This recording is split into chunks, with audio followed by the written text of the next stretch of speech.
பாலைவனத்தில் 354 மெகாவாட் திறனுள்ள சூரிய சக்தி மின் உற்பத்தி நிலையத்தை துவங்கியுள்ளது. இது உலகத்திலே மிகப்பெரிய மின் உற்பத்தி நிலையமாகும். மேலும் தனது மரபுசாரா எரிசக்தி மூலமாக மின் உற்பத்தி திறனை அதிகப்படுத்தவும் புதிய சூரிய ஒளி மின் உற்பத்தி நிலையங்கள் திறக்கவும் திட்டமிட்டுள்ளது. இந்த துறையில் மற்ற நாடுகளும், குறிப்பாக France, Portugal, Israel, Italy, Australia போன்ற நாடுகள் வியக்கத்தக்க முன்னேற்றங்களை கண்டுள்ளது. ஆஸ்திரேலியா தனது குயின்ஸ்லாந்து மாகாணத்தில் உள்ள ஒரு முழு நகரத்தின் மொத்த மின் தேவையினை சூரிய சக்தி மின் உற்பத்தி நிலையங்கள் மூலம் பூர்த்தி செய்ய 2011 ஆண்டிற்குள் இலக்கு நிர்ணயித்துள்ளது. ஆனால் இங்கு மிகவும் முக்கியமான விஷயம் என்னவென்றால், பெரும்பாலான அயல் நாடுகளில் கோடை காலம் என்பது வருடத்தில் சில மாதங்கள் தான். அந்த காலகட்டங்களில் மட்டுமே சூரிய ஒளி மூலமாக மின் உற்பத்தி செய்ய முடியும் என்பதே. சரி, இப்பொழுது சூரிய ஒளி மின் உற்பத்தியில் நமது இந்தியாவும் தமிழகமும் எந்த இடத்தில் உள்ளது என்பதை பற்றி பார்ப்போம். ஒரு ஆய்வின்படி நமது நாட்டில் உள்ள தார் பாலைவனத்தின் மொத்த பரப்பளவில் கிடைக்கும் சூரிய ஒளி கொண்டு மின் உற்பத்தி செய்தால் அது நமது நாட்டின் மொத்த மின் தேவைக்கு மிக அதிகமான அளவே. ஆனால் நமது நாட்டில் சூரிய ஒளியை மின் தேவைக்காக உபயோகித்தல் என்பது வெறும் 5% குறைவே. இந்தியாவில் வருடத்திற்கு தோராயமாக 200க்கும் அதிகமான நாட்கள் நல்ல சூரிய ஒளி கிடைக்கிறது. அதுவும் தமிழ்நாட்டில் 300க்கும் அதிகமான நாட்கள் நல்ல சூரிய ஒளி கிடைக்கின்றது. இந்த சூரிய ஒளி சக்தி கொண்டு மின் உற்பத்தி செய்தால் அது நமது நாட்டின் மொத்த மின் தேவைக்கும் அதிகமான அளவே. சூரிய ஒளி போன்ற இயற்கை சக்திகளை மக்களிடம் கொண்டு செல்லவும் அதனை உபயோகிக்கப்படுத்தவும் நமது நாட்டில் தனித்துறைகள் உள்ளன. எடுத்துக்காட்டாக எரிசக்தி மேம்பாட்டு முகமை, புதுப்பிக்கத்தக்க எரிசக்தி முகமை, மரபுசாரா எரிசக்தி மேம்பாட்டு முகமை போன்றவை உள்ளன. நமது அரசு வளர்ந்து வரும் மின் தேவையினை கருத்தில் கொண்டு பெரிய திறன் கொண்ட சூரிய சக்தி மின் நிலையங்களை அமைக்க திட்டமிட்டு உள்ளனர். மேலும் பொதுமக்களிடமும் விழிப்புணர்வு நிகழ்ச்சிகளையும் நடத்தி கொண்டு உள்ளனர். தற்போது நாக்பூரிலும் குஜராத்திலும் மேற்கு வங்காளத்திலும் 2012 ஆண்டிற்குள்ளாக சூரிய சக்தி மின் உற்பத்தி நிலையங்களை துவக்க உள்ளதாக செய்திகள் வெளிவந்து கொண்டிருக்கின்றன.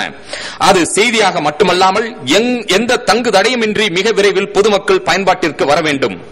இதுபோல தமிழ்நாட்டிலும் ஏன் ஒவ்வொரு மாவட்டத்திலும் சூரிய சக்தி மின் உற்பத்தி நிலையங்கள் திறக்கப்பட்டு நாம் ஏன் தன்னிறைவு காணக்கூடாது? ஏனெனில் வட மாநிலங்களில் கோடைகாலம் என்பது வருடத்திற்கு 7 முதல் 8 மாதங்களே. ஆனால் தமிழ்நாட்டில் நல்ல சூரிய ஒளி என்பது ஆண்டு முழுவதும் தங்குதடையில்லாமல் கிடைக்கும். சரி, சூரிய ஒளி சக்தியின் அவசியத்தை பற்றி இப்போது பார்க்கலாம்.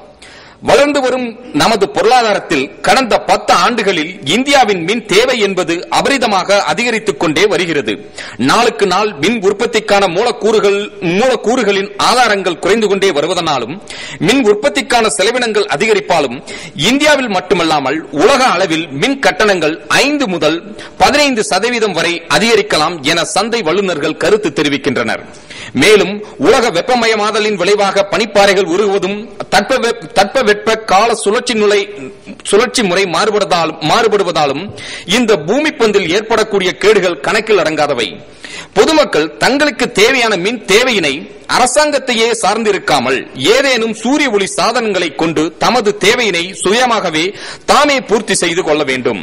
எடுத்துக்காட்டாக நீர் சுத்திகரிக்கும் கருவி, சமையல் சாதன கருவி, சூரிய ஒளி மூலமாக வெந்நீர் தயாரிக்கக்கூடிய கருவி, நீர் இறைக்கும் கருவி, தெருவிளக்குகள், தொலைத்தொடர்பு சாதன கருவிகள், சூரிய ஒளி மூலமாக வேளாண் பொருட்களை உலர்த்தும் கருவி என பல கருவிகள் உள்ளன.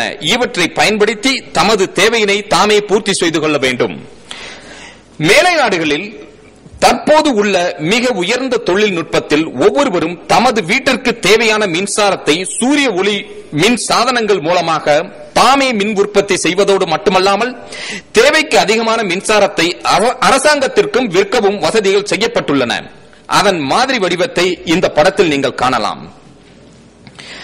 இதேபோல நீரை சூடுபடுத்த சூரிய சக்தியையும், சூரிய சக்திகள் குறைவான நாட்களில் மின்சாரத்தை கொண்டு நீரை வெப்பப்படுத்தும் கம்பைன்டு தொழில்நுட்ப முறைகள் மேலை நாடுகளில் மிகுந்த வரவேற்பை பெற்றுள்ளன. அதன் மாதிரி வடிவத்தை இந்த படத்தில் நீங்கள் காணலாம். இத்தகைய சூரிய ஒளி சாதனங்களை நிறுவ நமது இந்திய அரசாங்கம் மானியங்களை வழங்கி ஊக்குவிக்கின்றது. பொதுமக்களும் சுற்றுப்புற சூழல் பாதுகாப்பை கருத்தில் கொண்டு தங்கள் மின் கட்டண செலவை குறைக்கவாவது சூரிய ஒளி மின் உற்பத்தி சாதனங்களை தத்தமது வீடுகளில் பொருத்தி பெருமளவு உபயோகிக்க முன்வர வேண்டும். சூரிய ஒளி மின் உற்பத்தி நிலையங்கள் துவக்க ஆரம்ப கட்ட செலவுகள் அதிகமே. ஆனால் இது சுற்றுப்புற சூழலை பாதிக்காதது, பாதுகாப்பானது மற்றும் பராமரிப்பு செலவுகள் மற்ற மின் உற்பத்தி நிலையங்களை காட்டிலும் மிக குறைவே. மிக முக்கியமாக யூனிட் ஒன்றுக்கு மின்சாரம் குறைந்த விலையிலே கிடைக்கக்கூடும். தொலைநோக்கு பார்வையில் நமது மத்திய மாநில அரசாங்கங்கள் அதிக அளவு சூரிய ஒளி சக்தி மின் நிலையங்களை திறக்க முன் வர வேண்டும். சூரியனை தெய்வமாக வணங்கும் நமது நாட்டில் அந்த ஆதவனின் அளப்பரியா சக்தியை முழுவதும் உபயோகிப்பதை விட்டுவிட்டு நாம் ஏன் அடுத்த நாடுகளில் ஆயுளுக்காகவும் நிலக்கரிக்காகவும் அணுசக்திக்காகவும் கையேந்த வேண்டும்? என்ன வளம் இல்லை இந்த திருநாட்டில் என கூறி எனக்கு வாய்ப்பளித்த தமிழக அரசுக்கும் மக்களுக்கும் எனது அருமை நன்றியை தெரிவித்துக் கொள்கின்றேன். வாழ்க தமிழ், வளர்க தமிழ்.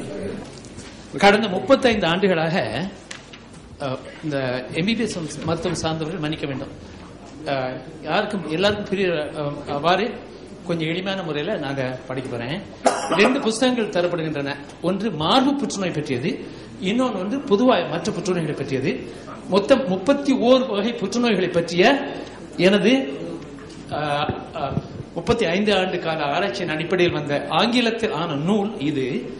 போன வாரம் தான் அச்சகத்திலிருந்து வந்தது, இன்னும் வெளியிடப்படவில்லை, லான்ச் பண்ணவில்லை. நான் மலேசியாவிலிருந்து வந்திருக்கேன், இன்னும் லான்ச் பண்ணல. ஆனா இதுல வந்து எவிடன்ஸ் போறோம், சயின்டிபிக் எவிடன்ஸ் போறோம், மெடிக்கல் எவிடன்ஸ் போறோம், இதுல இருக்கு.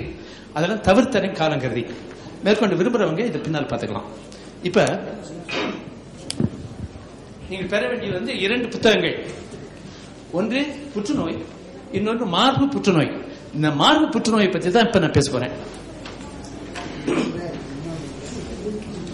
கடந்த காலத்துல பழங்காலத்துல எல்லாம் 1-2 பேருக்கு தான் புற்றுநோய் வரும், இல்லாட்டி வர்றதே கிடையாது. அந்த அளவுக்கு கீழ்பட்டதும் கிடையாது. அண்மைய காலத்துல வந்து ரொம்ப அளவுக்கு மிஞ்சி வளரும் நாடுகள் ரொம்ப ரொம்ப மிதமிஞ்சி புற்றுநோய் வந்துட்டு இருக்கு. அடுத்த ஸ்லைட், நெக்ஸ்ட். ஓகே, இது வந்து மார்பு புற்றுநோய். இந்த பெண்ணுக்கு வந்து ஒரு பக்கத்து மார்பு வெட்டி எடுத்துட்டாங்க மருத்துவமனையில. இந்த அடுத்தாப்புல பரவிருச்சு, மெட்டாஸ்டேசிஸ் அப்படின்னு ஆங்கிலத்தில் சொல்லுவாங்க சயின்ஸ்ல. பரவி இந்த பக்கத்துக்கும் புற்றுநோய் வந்துருச்சு. மேற்கொண்டு மற்ற பகுதிகளுக்கு எல்லாம் போய் அந்த பெண் வந்து பிற்காலத்தில் இறந்து போச்சு. 23 வயசு பெண். அடுத்தது இது போனதுக்கு அப்புறம் சில கருத்துக்களை நான் அப்புறம் சொல்றேன். புற்றுநோயின் அறிகுறிகள் இன்றைய மருத்துவத்துறையில் தெரிவிக்கப்படுபவை: மார்பு சதையில் கட்டிகள் தோன்றும், கடலை மேல் கட்டிகள் தோன்றும், அக்குளில் அல்லது கம்புக்குட்டில் உள்ள நிண நீர் குழாய். 2 வகை குழாய் இருக்கு. ஒன்னு பிளட் சர்க்குலேஷன், குருதி ஓட்டம், ரத்த ஓட்டம்.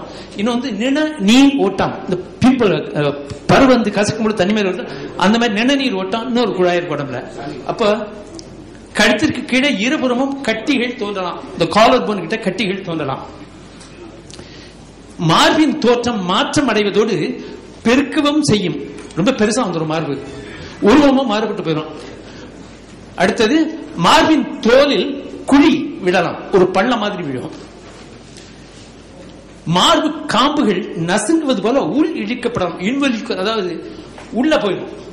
அந்த மார்பு காம்பு நிப்பல் வந்து உள்ளடங்கி போயிடும், உள்ள போயிடும். ஏன்னா எடுத்தது உறிஞ்சப்பட்டது போல உள்ள போயிடும். ஏதாவது ஒரு மார்பு காம்பில் திரவம் போல தானே சுரக்கலாம், நசுக்கி எடுக்க வேண்டியதில் தானே சுரக்கலாம். மார்பில் வலி ஏற்படலாம். நிண நீர் குழாய்களின், அதாவது லிம்ப் ஃப்ளூயிட், லிம்ப் டக்ட், நிண நீர் குழாய்களின் வழியாக புற்று பரவும் போது, ஒரு இடத்துல இருந்து இன்னொரு இடத்துக்கு பரவும் போது அவை வீக்கமுற்று அதனால்